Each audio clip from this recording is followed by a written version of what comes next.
Thank you so much. My name is Damilola Teidi-Ayoola. I lead the Platform and Networks team at Ventures Platform, and pleasure to be here. And thank you so much, everyone, for coming. Today, I have the pleasure of having a chat with Hayo Afman. He's Regional Director, Africa for Alder Tree Investments, and was formerly co-CEO at DOB Equity. Please give a round of applause for Hayo Afman as he comes on stage.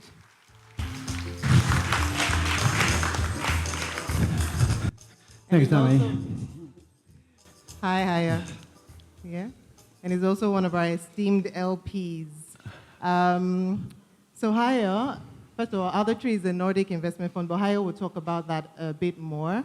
A little bit told me that you've been living on the continent for about 12 years, correct? Investing in the continent for about 12 years. Okay. I've lived in Nairobi for 8. For 8? Oh, yeah. Nice. Well, fairly, you should have a favorite food by now. What's your favorite food? Quick question. I guess goat. Goat? In Nairobi. Jollof rice when I'm here. Oh, jollof rice. Nice. There's a favorite question that everyone likes to ask, like which jollof rice is the best, but I won't ask you. I trust that you know the right answer. It's Nigerian jollof, by the way. Okay, cool. Yeah, that's good. Thanks. All right. So on the back of that, right, you've been investing for a long time. Can you tell us a bit about yourself, your experience, and Alder Tree Investments? Yeah, sure. And what a great venue, by the way. And apologies for showing my back to the people behind me, but what a great setup. Honored to be here. I've been investing in Africa for over a decade. So first with a private equity fund called the TBL Mirror Fund in East Africa. Did some investments for them. Eventually moved to Nairobi in 2015 to join DOB Equity. So this is a single family office investing in East Africa, doing early stage VC investing. And we did about 30 investments over the last decade. So very prolific. And see the hype cycle sort of evolve. And in those years, I met another family office, other Dutch single family office called Alder Tree Investments, with a much bigger mandate. And what we do at Alder Tree is basically it's a multi-generational family office, so it's wealth preservation, and you can do that over many asset classes as you should diversify. So we invest in real estate, public equities, real assets, but also private equity. And of course, you want to diversify outside of Europe. So we looked, okay, where do we want to go? And you can go many ways, right? And everybody looks at sort of the major headlines, but if you look at the details, it's going to be difficult. Everybody wants to invest in Sequoia, but you can't call them and say, hey guys, you're doing great, here, can I invest 10 million? You just can't get the access. So in order to get to the right funds, you have to invest time, you have to build a team, you have to set up an office. So we decided, let's do that in Africa. And let's spend time there. So we set up an office in Nairobi 2 years ago. Have been investing in Africa since, built a team, and it's gradually but slowly we're building out, and we recently completed 2 investments here in Nigeria. Okay. So one is Money Point, so they're here, that's good, and Ventures Platform, of course. One more time, if I hear Money Point one time, I'll be rich. If I'm collecting coins, every time I hear Money Point today, I'll be rich. Awesome, thank you so much. And today, for everyone to know, what we'll be discussing is why is Alder Tree investing in Africa, how you evaluate managers in this market, and what gives you the conviction to keep investing. You've been investing for a long time, even before Alder Tree. So why are you bullish on the continent, like in the continent? Why do you believe in this continent, and why do you continue to invest in it? Yeah, that's a good question, and I think we should have an honest conversation about it, because we all saw the stats, right? So the demographical growth and the working age population and the urbanization and digitalization. But those, to be fair, those were also present 10 years ago, right? And if you would have invested 10 years ago, on average, you would have done very, very poorly. We saw the degree of dispersion of VC funds, that bottom bucket, that's Africa, unfortunately, over the last 10 years. Now, there are pockets that have done really well, fintech Nigeria, very well, but it also means some pockets have done terrible. And we should be honest about that. And the one thing we should take into account, it's a blended return. So there is also impact capital involved. That was just looking to maybe have impact, and if they get the money back, that's fine. So it's blended a little bit, but so only those major drivers, it's not enough. What we now have seen is over the last 15, 20 years of VC investing in Africa, a lot has been learned. It's a different playbook. where things work differently in Africa. History repeats itself, doesn't repeat itself, but it rhymes. So what we've seen in India, South America, Southeast Asia, sort of resembles, but things are different. I think we now have more instruments. Okay. So private credit funds, MES funds, PE, early stage VC, incubators, accelerators. So there's more options, and there's more localness. So more local founders, more local capital. So the early days were a lot of expat founders trying to set up businesses. But now we have also more pension funds investing. So if you have local money supporting local founders, solving local solutions, I think that's the way forward. So I'm very bullish that we still have those trends, but supported with learnings. Why is it important for that local support and local capital to be there? Why is it important?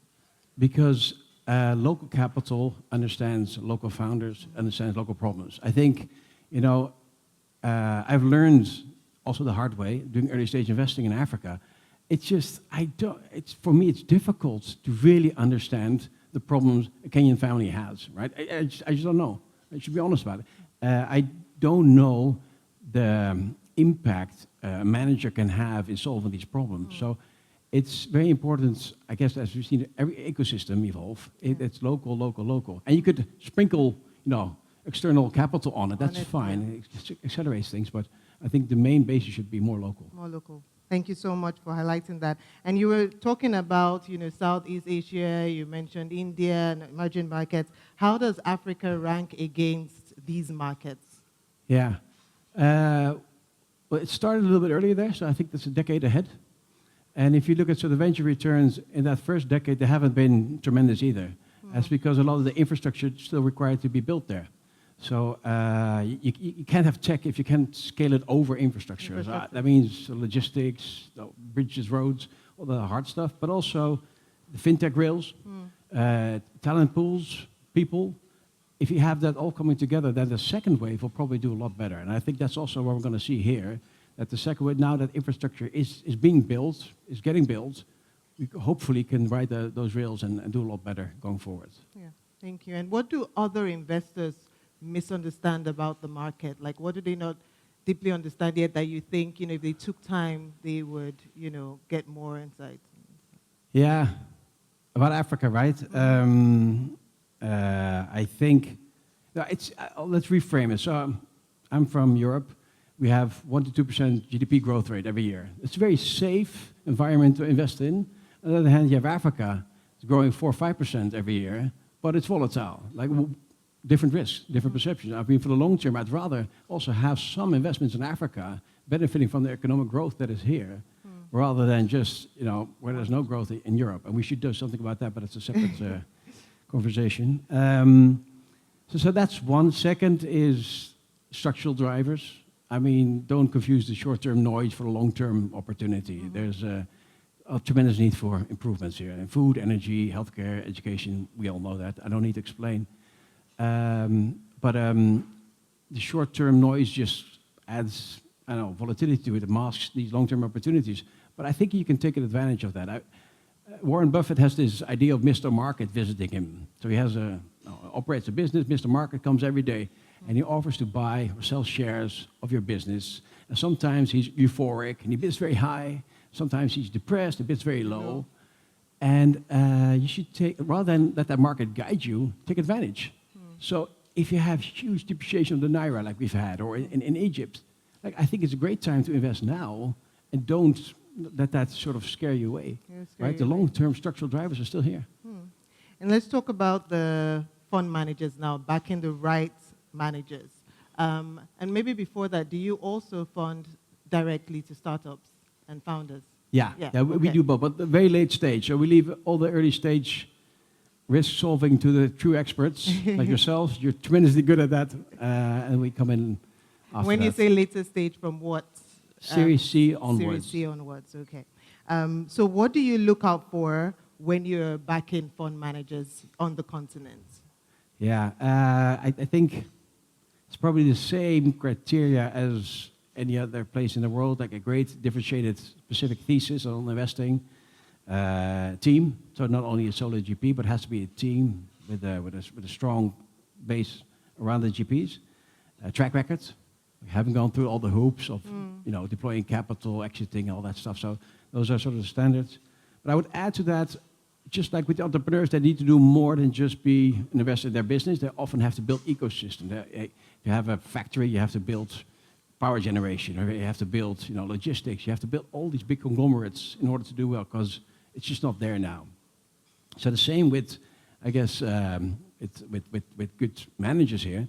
You got to be more than just an investor. You got to be an operator. You got to be an entrepreneur. You got to be event organizer, right? You got to do all these other things to, just make Build it work, because it's difficult. Yeah. And so that means you wouldn't be investing in, say, first-time fund managers because of the track record. I'd have difficulties with that, yeah. Okay. And on the founder side, so you've worked with founders. You've been on the board, I think, of Twiga, and there's a power company as well that you've been on the board of. What have you seen that works from Nairobi to Lagos to Kigali, and what differentiates great African founders from just good African founders? Or not? No, it's I guess first and foremost persistence, right? So it's just super hard operating in Africa. Just the logistics, the travel, the red tape, everything's just very difficult if I compare it to easy country like the Netherlands. So you got to be very persistent. But it's also, if you are persistent, it's a competitive advantage, because everybody complains it's super difficult, but also means you have less competition here. Mm-hmm. If it's very easy, everybody can do it. If you are persistent, that's a competitive advantage. Second is sort of resourcefulness. I think you have to think bigger and develop these markets. So around power generation, around logistics. If you're a developer, you often have to go into contracting yourself, because the good contractor is not there. So you have to think bigger. I think that's also important. And understand the Africa playbook. So things are different here. There's just less capital, so you can't grow at all costs. But you have to preserve your capital. You have to also think about new markets. So a lot of, in India or South America, it was all about sort of digitizing what was already there. And here, a lot wasn't here, right? There was no retail distribution, so you have to set up agent networks. There's no grid, so you have to think solar home systems. I mean, these are all new innovation, African innovations, sort of, hidden markets. So it's different than other parts of the world. So it's sort of cleverness. So persistence, understanding the market as well. Yeah. Thank you. And we've been talking about exits, and I know that you've done a couple of exits, in your experience.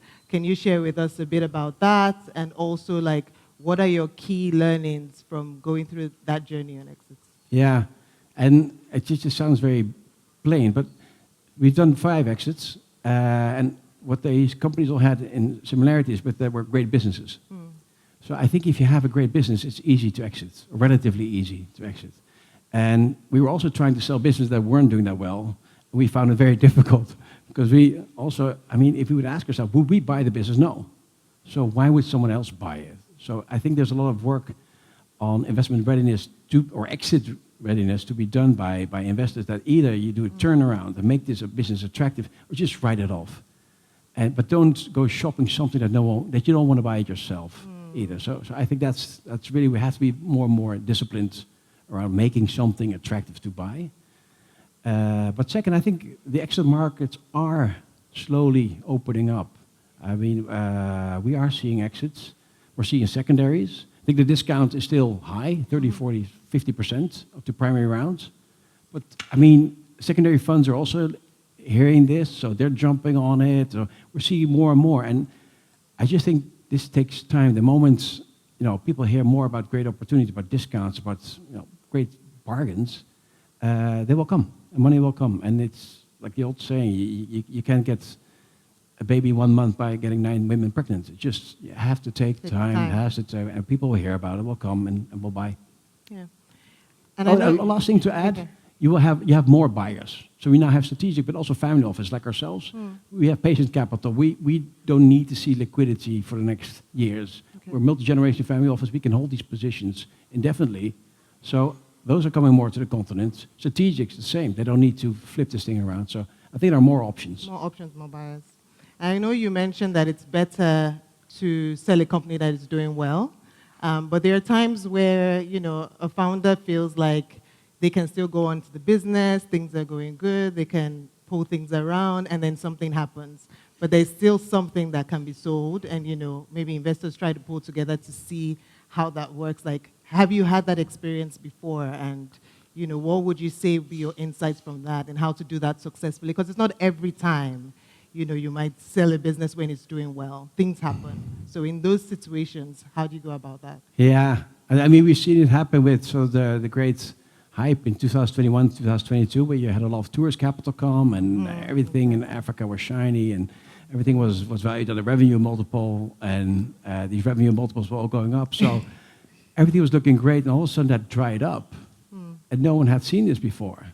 And everybody was hoping that this was sort of a temporary gap, 6 months, 12 months, I think it's all come back. Longer than that. And it was longer, and we're still sort of in the winter of that, sort of just coming out to spring, I think. So yeah, I mean, you have to change plans, and some companies were able to course correct, and cut costs, and make sacrifices, and others, it was quite apparent the unit economics were never there, and so they failed. Yeah. So indeed, you have to be agile, but I mean, think about the pure business fundamentals. If you are a profitable company, you will do well in any scenario. Thank you. I will ask one question as you have here, local capital, fund managers, startups, and we all, believe in the continent, we believe in our countries, we believe in the continent. From someone looking at it from the outside, what do you see that we can also sort of hold on to as well? As maybe you guys are not seeing this, but we are seeing this, and keep this in mind as we keep growing the ecosystem. It's a good question. I think we can learn a lot. Shirantan gave the great presentation of what's happening in India, right? Government support, local capital, all these kind of things. I think we can learn a lot of policy frameworks from other markets that have sort of proven itself. But two things that surprise me are, one is, or two things that would be a lot better, if there was more local capital at the early stage.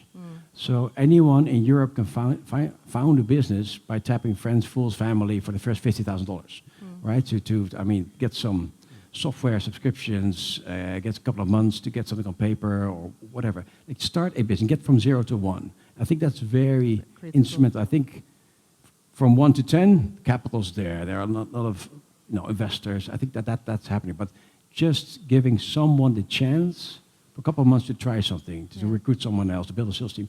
That first $50,000, we're very privileged in Europe to have that. And we're seeing the local angel networks come up here, doing a little bit more of that, but I think that's more needed.